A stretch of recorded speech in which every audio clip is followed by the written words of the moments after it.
This is the first news that comes to you this morning. Saturn will lose its rings. Long before that, they will turn invisible to us. Good morning, my name is Bhuvan and this is the Indian Express Explained class, our daily news analysis where we take a look at the most important news from the examination perspective. Let's get started with this news first. So the Saturn's rings are going to become invisible to us in the short run, and in the long run, what is being predicted is, say, that in certain eons, okay, you have the time scale that you know of, say period, epoch, eons. So the eons, in certain number of eons, you are going to have Saturn's rings eventually disintegrate. Okay, so let's understand first the basics of the case, okay, and then let's understand, say, what are rings, how were they formed, okay, what is more importantly the Rothschild limit. There's a very important concept that you need to be aware of, okay. Bulbul, author, Shivika, coder, your neighbor, Dr. Sriram. Good morning, guys. Thanks for joining this morning. Okay. So let's get started. So first, let's understand, you had in 1610 Galileo, whom we have all read a lot about. So him with his modest telescope, okay. It was essentially what, like a 20x telescope, okay. He looked at Saturn for the first time and he observed these rings, okay. And thereafter, this has been, say, an area of interest for mankind, for humankind, okay. So Saturn's rings, what are they formed from exactly? Like most, say, celestial material, you find that they are formed from comets, asteroids, moons. Now all of these are remnants. So what exactly does it say? Let's look at this. Saturn's rings formed from the remnants of comets, asteroids and moons that ventured too near to Saturn and were ripped apart by the planet's immense gravitational pull. Okay, so let's understand now. One concept that you need to be aware of is the Rothschild limit. Okay, in terms of, say, celestial bodies, what exactly is the Rothschild limit? Let's understand it in the simplest manner. Okay, Nandini, good morning, welcome. What you find is that, say, for example, you have a celestial body A, okay, and you have another celestial body, say, B, right? Let's assume this to be the limit, the Rothschild limit, okay. Now what does it say? My Rothschild limit says that the distance from a celestial body within which a second celestial body can exist, okay, this is being held together by its own force of gravity, correct? This has got its own gravity, right? Now, this is going to disintegrate if it goes and crosses this particular limit and comes this much near to, say, celestial body A. Why? Because the tidal force of this particular body will exceed the gravitational pull of this particular body. Simple hai. I'll go again, I'll repeat again, okay. So you have a one celestial body A.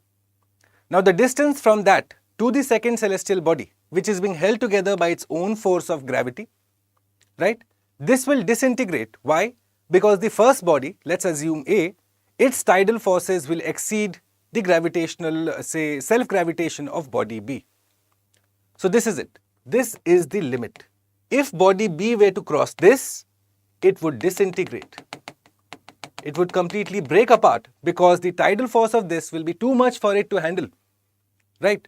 So this is what the scientists have postulated, that Saturn's rings could have been formed because a body, second celestial body, could have crossed the Rothschild limit, disintegrated, and then started to go ahead and rotate, in fact, revolve around, say, the planet Saturn. Eventually, what they are saying is that this is the short-term process is being observed is accretion. What exactly is accretion? Accretion is that angular momentum that goes ahead and rotates all your loose particles. They start to coalesce up together, and eventually you have planets getting formed. Okay, when you study the origin of the solar system, accretion is that process that led to the formation of the terrestrial planets that we know of, right? You must be aware, terrestrial planets and Jovian planets. So the terrestrial planets, we assume that, well, this could have been the case. You had all of these loose particles flowing about in space, and then they came together under effect of gravity, started to go ahead and sort of coalesce together, and eventually you had, say, planets getting formed. Samjhe? TAPKB, thanks for joining, guys.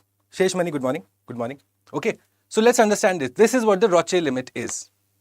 Now, once you have understood this, Okay, let's look at it. So what else are you going to find in this whole, say, Saturn's rings? You're going to find icy fragments, okay, cosmic dust, the usual, what you would expect to find in, say, any particular body's, say, formation stage. This is the primary matter that existed, okay. So the rings possibly formed a mere 400 million years ago. So here is one more thing that you need to know of, that the age of the rings is lesser than the age of the planet. Now this is quite simple to understand. Why? Because you must have had the planet that existed, correct? And then say another celestial body B come across the Roche limit, disintegrate, and thus you had the rings that got formed. So this is quite simple to understand, right? So let's look at it. Now they are not solid like I told you. They are made up of countless small particles. Now here is one more thing that you need to be careful for. What you find is that the width of the rings is quite high. It's quite wide in dimension, but very thin in dimension. Okay, so the thinness, or see, the depth is quite less, but the width is extremely high. Now what happens? Consider this. It's like a sheet of paper. Okay, imagine holding a sheet of paper parallel to your eye. And now this is going farther and farther away from you.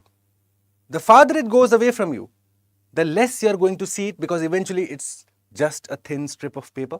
Yes or no? Would you observe that? Correct? So this is the entire theory why humankind will stop seeing, say, Saturn's rings in the near future. In the long run, we'll also discuss how Saturn's rings are also getting dissipated. The planet itself is eating up its own rings. Okay, so let's go ahead and understand now. Very wide, incredibly thin. Okay, now you have gone ahead and divided these rings into different, say, A, B, C, D, E, F, G. You have given them different names. More importantly, from the examination perspective, you ought to know about the Cassini division, which is the distance, the gap that exists between ring A and ring B of planet Saturn. Okay, so understand it this way. Here is the first ring. Here is the second ring. This gap is your Cassini division. Similarly, you have other gaps that are known as the Encke gap and the Keeler gap, all of which are existing between the rings. Right? In the middle, obviously, you have the planet.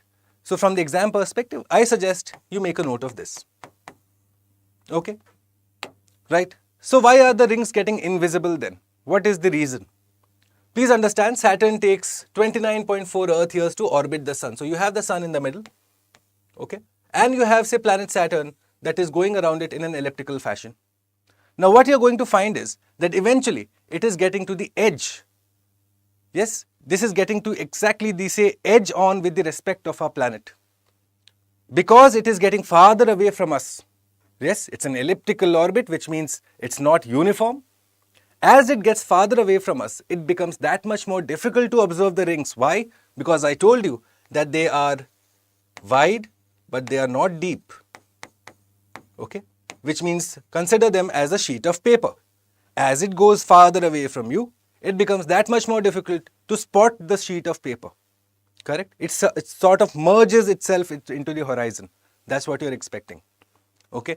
So as early as 2025, Saturn will position itself edge on with respect to our planet, which will eventually, from the Earth's perspective, you'll find it that much more difficult to go ahead and spot it from, say, your telescope. Okay. Now the planet's formidable gravitational pull, this is the long run. I told you in the short run, this is what is happening. Okay, that yes, okay, because of the edge on movement of the planet with respect to planet Earth, you're not going to find it in the short run. Eventually, it will go ahead, complete its orbit, you will once again see it. But in the long run, you also find that the planet itself, assume this to be Saturn and assume this to be the rings. Okay, what you're finding is that the planet's gravitational pull is eating up these rings. Yes, almost what the NASA website says, the size of a football field every half an hour. Okay, every 30 minutes, it eats up that much material from its rings that would fill up an entire, say, football field. Okay, now, even then, because of the astonishing pace at which the planet is eating up its own rings, what you find is that it's going to take at least eons for the planet to go ahead and completely eat up all the rings around it. A, B, C, D, E, F, G. Got it. So this is the news that I had first for you, the invisible rings. Now, which other planets do have rings? Have you ever thought of that?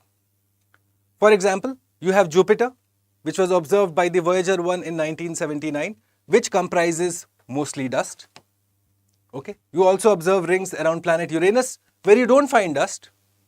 Same way in Neptune, where you find some dust. Okay. One has no dust, one is mostly dust, one has some dust. Did Earth also have a ring at one point of time? Well, some scientists think yes, could have been possible. Please realize Earth's age is 4.6 billion years old, right? Think of it, Saturn's rings originated 400 million years ago, right? So this could have been a possibility in the past.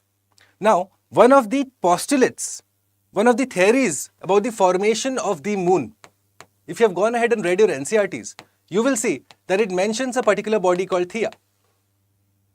Yes, what is Theia essentially? So what is postulated is that you had Earth and it was hit by some other celestial body called Theia.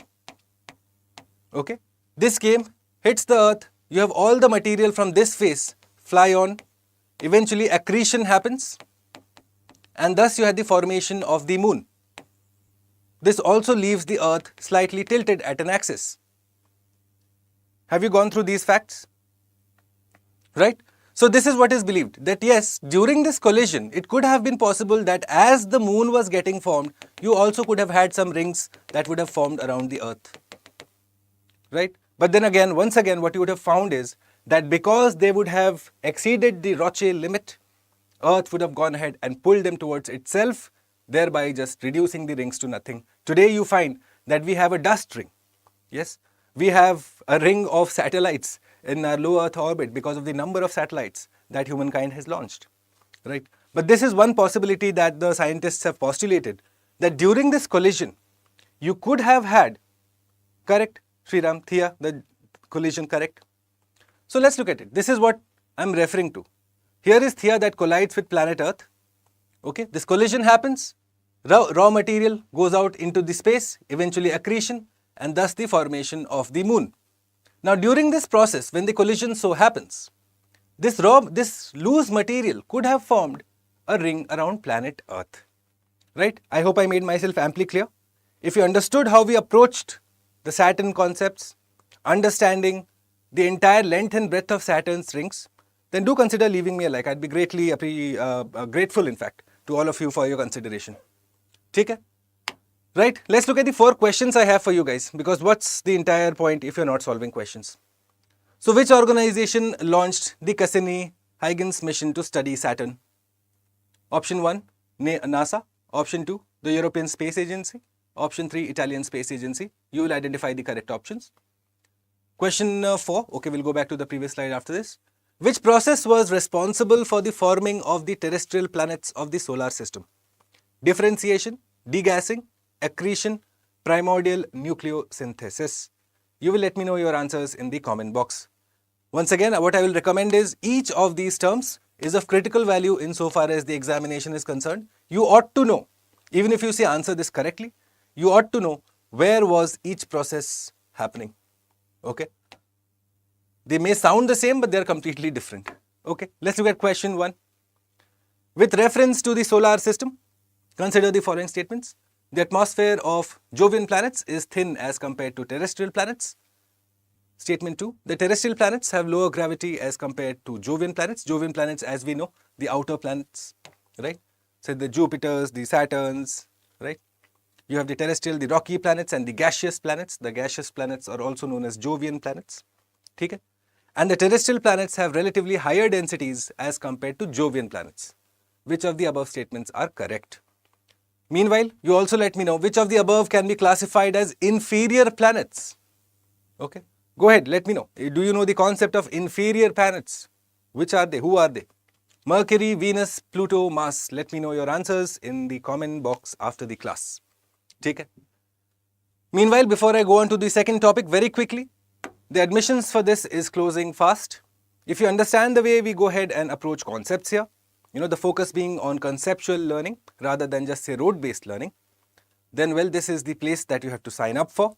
3 languages, this entire hand-holding initiative by StudyIQ IAS that comes to you in English, Hindi and bilingual. Okay, and what you are looking at is, say, not just the prelims preparation, but also giving you all the key concepts, the approach that is needed for mains, and thereafter, obviously, the interview guidance with top-notch bureaucrats and, say, ex-service people from across the industry. Okay, so go ahead, sign up for this. Look at the course description. You will find the sign-up link in the description box below. And when you are, in fact, signing up for this, meanwhile, what I can assure you is this is the lowest price for quite some time, because this is the Diwali sale that is coming up through StudyIQ IAS. So make haste, StudyIQ's initiative is price point oriented. We look to give you value in terms of the cost that you have to incur for studying for UPSC. Just appearing for an examination shouldn't cost you lakh rupees. That makes no sense whatsoever, right? Use the code BALIVE. You get allotted to my class, and obviously you get a substantial discount, which is much to your benefit. Right, the second topic. Let's look at the heading. Governors versus state governments. Supreme Court calls for introspection. So what has happened? Two states, okay, primarily, Punjab and Kerala. They approached the Supreme Court. Why? Because the governors of the states, they were sitting on the bills that were lying for them, sent to them for, say, signing. Okay, the governors were not either sending it back, they were just sitting on it. So these governments approached the Supreme Court saying, well, what should you do? What can we do? Right? So let's understand from the polity perspective, what is the issue about? Several states have expressed concerns over governors' perceived reluctance to approve crucial bills. Thus, you are looking at, say, public welfare that is getting directly affected. Correct? This is also leading to what the possibility is constitutional crisis, because again, several key bills are lying with the respective governors of the two states that I mentioned to you. Right? So the state governments have argued, and this is what is of importance to you now. Okay? The state governments have argued that the governor cannot indefinitely sit over the bills and has restricted powers under Article 200. Right? So Article 200 deals with the powers of the governors, the role that he has to play in so far as, say, the bills that are being sent to him for his consideration, his signing. Okay? Now there is a categorization there. So let's quickly revise it. Even if you have gone through this previously, let's quickly revise Article 200 first. Okay? So Article 200 of the Indian Constitution, this essentially gives me the role of the governor, that the process which is to be followed for the governor to go ahead, receive a bill, and then what happens to the bill after that. Okay? So it provides 4 alternative courses. Okay? What can the governor do? What are his options? Number 1, he goes ahead, signs the bill. No problems. Okay? Number 2, he withholds assent, but then can he do it indefinitely? Now, let's look at the Constitution. The Constitution is silent about this. Okay? The Constitution does not mention any particular time limit insofar as, say, the governor has to sign a particular bill that has been sent to him. But the Supreme Court has observed that, well, a bill once passed by both the houses, Vidhan Sabha and Vidhan Parishad, in case of a state, once the bill has been passed by both the houses, it is the will of the people. And the governor is a non-elected entity. So which one should prevail? It's common sense, the will of the people. And thus the Supreme Court has observed that not signing the bill is against the spirit of the Constitution. Correct? This is what the Supreme Court has observed. And the fourth option that he has is that he will return the bill to the state legislature, requesting to reconsider either 1 or 2 provisions or the entire bill itself, either if he is unhappy with one clause or the entire scope of the bill. Now, once again, he has sent the bill, say, back to the houses. They once again go ahead and pass it, okay, with or without any changes. Their wish. Again, the will of the people has to reign supreme. Right? So once again, if the state government goes ahead and, well, takes the governor's recommendations into considerations or completely ignores them, regardless of that, he is constitutionally bound to give assent to the bill. However, there is a caveat. There is an exception. If the bill that has been so passed by both the houses endangers the sanctity, the position of the state high court, in that case, the governor has to mandatorily keep it for the consideration of the president. Okay, has to reserve his signing and send forward that particular document to the President House, Rashtrapati Bhavan. Okay, this is it. The government must mandatorily reserve the bill for the consideration of the president if it endangers the position of the state high court. Why? Once again, it is to maintain, say, the supremacy of the judiciary, the independence of the judiciary. You can't have states going and infringing on the, say, judiciary as an organization, right? Which is where the executive steps in and then make sure that, well, you are not going to go ahead and, endanger the sanctity of the Supreme Court. Now, 201 deals with when the bill has gone to the president. So if it has gone to the president, well, the president has two options once again, very simple. He can either sign the bill or reject the bill. But if it is not a money bill, okay, given that if it is not a money bill, he can direct the governor to return the bill to the houses for reconsideration. If it is a money bill, obviously that question does not arise.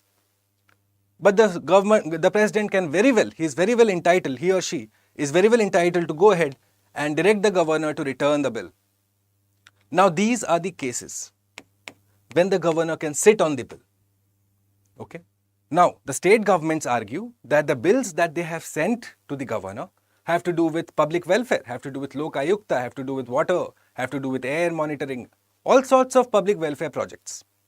But what happens if the bill has been sent that is, say, in contravention of the key ideas of our constitution? Then that case, the governor can reserve a bill. But once again, he can do it indefinitely, even though, as I told you, the constitution is silent. Right? So against the provisions of the constitution, if the bill is, or if it is opposed to DPSP's larger interest of the country. Now anything and everything can be included in this scope. Right? National importance. Right? Deals with compulsory acquisition of property. All of these, he can go ahead and, well, reserve the bill for consideration later. Okay? Soumyadeep, good morning, how are you guys? Okay? So this is a quick revision for you in terms of governors versus state bills, because what you realize is most students focus on the president, and by the time they get to governor chapter, they are mentally exhausted. So you should revise the chapters that you haven't paid that much attention to in the past.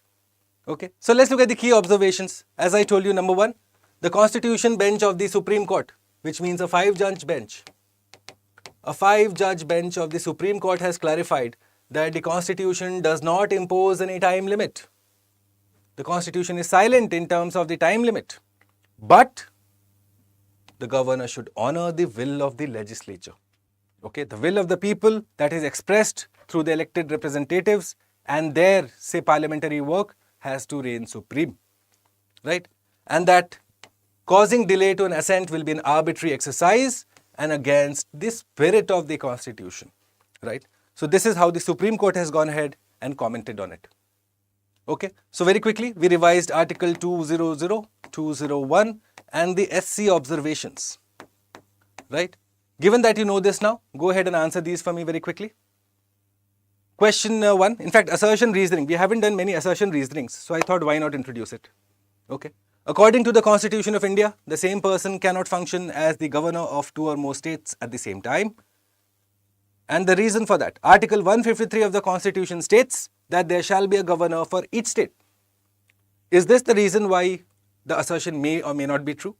You go ahead and let me your answers. Both A and R are correct. R is the correct explanation. Both A and R are correct, but R is not the correct explanation. And well, A is true, R is false, A is true. Okay. If you have any particular doubts as to how to approach assertion reasoning questions, yes, let me know. Yeah, you can reach out to me on my Instagram ID, Bhuvan StudyIQ, and I'll be more than happy to help you in terms of the general approach that you should have to make sure that you get these sorts of questions correct. Okay? Or else we can do a specific class on this also. No problems. It's not a big deal. And question 6, once again, another assertion reasoning question. The draft constitution provided for the direct election of the governor. Reason, the Constituent Assembly, opted for the present system of appointment of the governor by the Rashtrapati. Okay, identify the correct options A, B, C, D. Fair enough. TAPKB, Tapas, TAPKB. Good answer. Badhiya. Let me know 6 का answer भी. ठीक है? Right. Now the last news that I have for you. Well, Putin is not very happy and he has no reasons to be happy. Okay. And what you find is that Russia has gone ahead and withdrawn from a very key important treaty. So you have, say, in the past, Russia withdrew out of the Black Sea Grain Initiative, which I'm sure you have given adequate focus to. Okay. Here is one more, say, a mutual area where the West and Russia were coming together. You can understand it as an area, a platform of convergence. And now that road has closed itself too. Okay. Russia has withdrawn from the Treaty on Conventional Armed Forces in Europe. Okay. Now what happens? What is this Conventional Armed Forces in Europe? This is a landmark international security pact that restricts the use of the conventional weapons. So after the fall of the Berlin Wall, okay, after the fall of the Berlin Wall, eventually, say, the battle, there were demarcations were done. And thus, this treaty was introduced. Why? So as to not to repeat the problems of the past. That there should be a limit on the number of forces that you can deploy on each other's borders. Okay. Thus, to maintain that air of calm. However, Russia has formally withdrawn from that entire thing. So Russia is free to go ahead and amass as many soldiers as it wants on its, say, western borders. NATO, on the other hand, has played a very mixed role so far. Okay. NATO has consistently gone ahead and almost encircled Russia over the past. Which is why you find several Russian foreign ministry statements that often say that the aggressor, who is the aggressor? The world should identify who is the aggressor. Okay. So let's understand now. Signed in 1990, just after a year after the fall of the Berlin Wall, this particular treaty, it set constraints on conventional arms and equipment. Right? So the Cold War-like era, when you had a lot of tension that existed between the West and the Russia, this particular treaty sought to avoid all of that. Right? So you couldn't build up forces that could be used in a swift assault. The pact was unpopular. Why? Because obviously Russia was the primary force when it came to conventional forces, conventional warfare. So the Russians didn't really like this treaty in the first place. And after that, consistently, this, say, play hard, play loose, play soft wala game that NATO plays, that has further upset the Russians. Right? Recently, you must have read about, say, Finland and Sweden that have been, up until now they were neutral, but now they are weighing for getting into NATO. Correct? Now obviously NATO is courting them. Yes, Finland is obviously confirmed. Sweden right now is being opposed by Turkey and Hungary. Correct? If you have been following the news, this is it in a nutshell. Just recently you had the United States Secretary of State, I believe, Antony Blinken, who was in Ankara, Turkey. Yes. And there he was basically to make the case for Sweden that, come on, Turkey, let Sweden in. Let's go ahead and further encircle the Russians. So the NATO's action have been little iffy. Okay. And thus you find that, this trading of charges is happening. So NATO says Russia has not respected the terms of the treaty. Okay. This was in fact in suspension, as the Russians called it. They had already almost withdrawn from the treaty. And now they have completely said, okay, bye-bye. No more of CFE. Right? So let's look at it in the map wise. This is what you're looking at. Right? Because of Russia getting encircled, and this treaty essentially covered this particular area. This was it. Where you couldn't deploy your forces. But what today you find is that, Russia has to deal with missiles from here, from here, from here.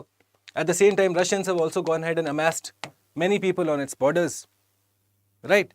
And NATO is also a house divided. It's not like they're all very pally with each other. Of late you have found that, the spending on NATO, that each country was doing as a proportion of its GDP, that is quite unequal. Yes. You find that the United States foots most of the bill. You find that not so rich countries like Greece are overburdened with NATO's bill. Okay, let's look at it. Take a look at this map. You find Greece is giving 2.3%. Now here you have France, one of the P5 that gives less than Greece. Okay, UK gives 2.1. Another key ally that they're looking to court right now. Yes, Italy, Norway, all of these are not paying as much as, say, there's unequal distribution of how the kharcha should be. Right? So NATO is also quite a house divided in terms of who is responsible for NATO as an organization. Right? So this is a key development that came last evening. And so you should be aware. It's another series, you know. So you have the Black Sea Grain Initiative that Russia withdrew out of. You're looking at this particular, that Russia has gone. Russia is no more a part of the SWIFT system too, right? So you see, the less the areas, the platforms where the West and the Russians can sit together face to face, the lesser the chances that the crisis of Russia and Ukraine will eventually, you know, dissipate or diminish.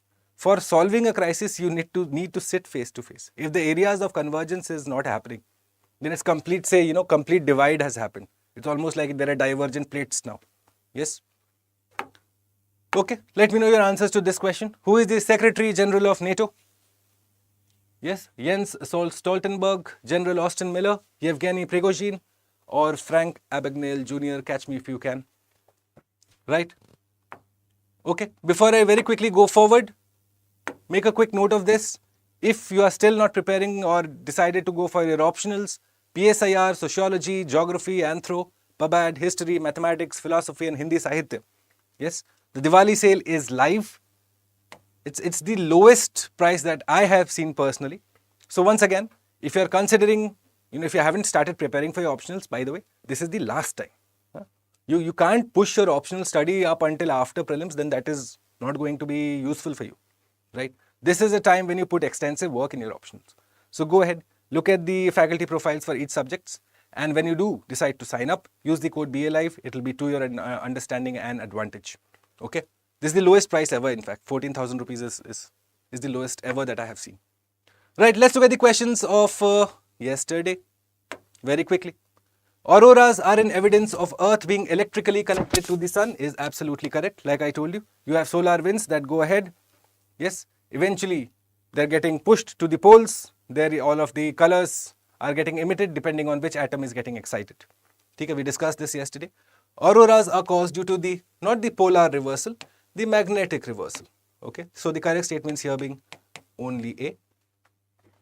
Convection zone, radiative zone, transition zone, corona. Well, this was the easiest one I've thought of the questions yesterday. Okay, quite a simple one. First you have radiative zone, then you have convective zone. These are part of the inner layers of the sun. Then you are looking at the transition zone. Okay, and then you are looking at corona, which are the part of the outer layers of the sun. Okay, let's look at it in a figure. Please do be absolutely sure of the layers of the sun and the earth. Okay, don't make mistakes there. Right? Know what a solar prominence is, know what a solar flare is, know what the difference between solar winds and say hotspots are. Correct? Okay, question 3. In which of the following is the RTI Act not applicable for intelligence and security organizations?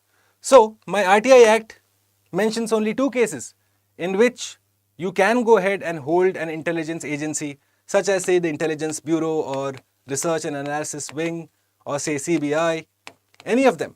You can hold them accountable if it's a human rights violation case, absolutely, and if it's a case of corruption. In all other cases, in all other instances, they are not bound to legally share information with you because again, they are the organizations that are responsible for the security of the country, right? So in this case, which of the following are not applicable? Well, both are applicable, which means my answer is none of the above. Okay. Which of the following organizations are mandated to share information with CIC under RTI Act 2005? Now what I found was many of you got this incorrect. Okay, here is the understanding. All your central government PSUs, okay, central government PSUs report and share information with the Central Information Commission, whereas your state government PSUs, right, they go ahead and share information with the State Information Commission. Now, they can share information with CIC, but then the decisions are not mandatory. Okay. So, Bombay Stock Exchange, by the way, has been observed by the courts to be a body that is of extreme national importance. They are covered under RTI. Okay. Tamil Nadu State Agricultural Board reports to the Tamil Nadu State Information Commission. BSNL, obviously central government, so they report to the CIC. Amazon India, obviously it's a private body, it's exempt from RTI, which means your answer being here 1 and 3 only, which means my answer is C. Okay, many of you got this incorrect. This is the understanding, please. Be very sure of who reports to the CIC, who reports to the SIC. ठीक है. Question 5, Nehru Yuva Kendra Sangathan. We discussed yesterday. You had a bunch of kids who called on the Honorable President of India, Srimati Draupadi Murmu. Yes. So they came under the Tribal Outreach Program, which is being carried forward by the Nehru Yuva Kendra Sangathan under the Ministry of Sports Affairs, Sports and Youth Affairs, plus help from Ministry of Home Affairs. Okay. So Nehru Yuva Kendra Sangathan is an autonomous organization. Definitely can't be ad hoc, definitely can't be constitution, and no, definitely not statutory. Okay. National Youth Policy is a roadmap for youth development by 2030, same as SDGs in fact. Yes, the policy has been designed and fine-tuned with the Sustainable Developmental Goals or the Agenda 2030. So this is absolutely true. And a key focus, like I told you in yesterday's class of the youth policy, is to go ahead and integrate. Okay, it does not exclude, but it includes. To include the NEET youth, which we know as youth that are not in education, not getting employment or training. Focus is also on gender sensitive education. Okay. Focus is on skilling. Focus is on harnessing India's demographic dividend. Eventually, the Amrit Kal, 25 years that the Prime Minister has often talked about, that will be built on the back of the youth. So the correct statements here being A only. Please understand, second one, you could have easily said no. How? Everywhere, anywhere and everywhere you find that inclusive policy is the focus. How can you go ahead and have a policy that excludes people who are already excluded, right? So that is the common sense. Even if you have, say, never heard of the National Youth Policy, understand that inclusive policy making is the need of the hour. No government, at least a responsible government like the government of India, will go ahead and frame a policy, draft a policy that will be exclusionary. Correct? Okay.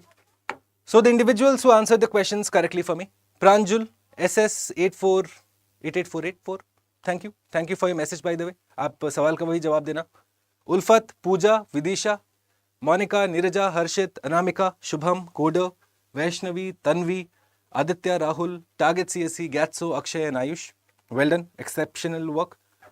Some of you might have got that last question incorrect, huh? The one where we are discussing, say, which particular organization is responsible for SIC and CIC. Okay. Anyways, go ahead and see the mistakes that you have made. Fill those knowledge gaps so that your topic is solidified. Okay. That concludes the class for today. If you understood the 3 topics, how we approach them, what were the key learnings, do consider leaving me a like. I'd greatly appreciate that. Okay. If you have any particular feedback for me, you can leave it in the comment box or you reach out to me on my Instagram ID. And you'll also find that the PDF of this entire lecture will be uploaded on my Telegram ID. That is it, my friends. That was the Indian Express Explain class by me, Bhuvan. I'll see you tomorrow morning at 7 a.m. in the next class. Till then, have a very productive day. And I'll see you tomorrow morning at 7 a.m. Thanks for watching, guys. Bye.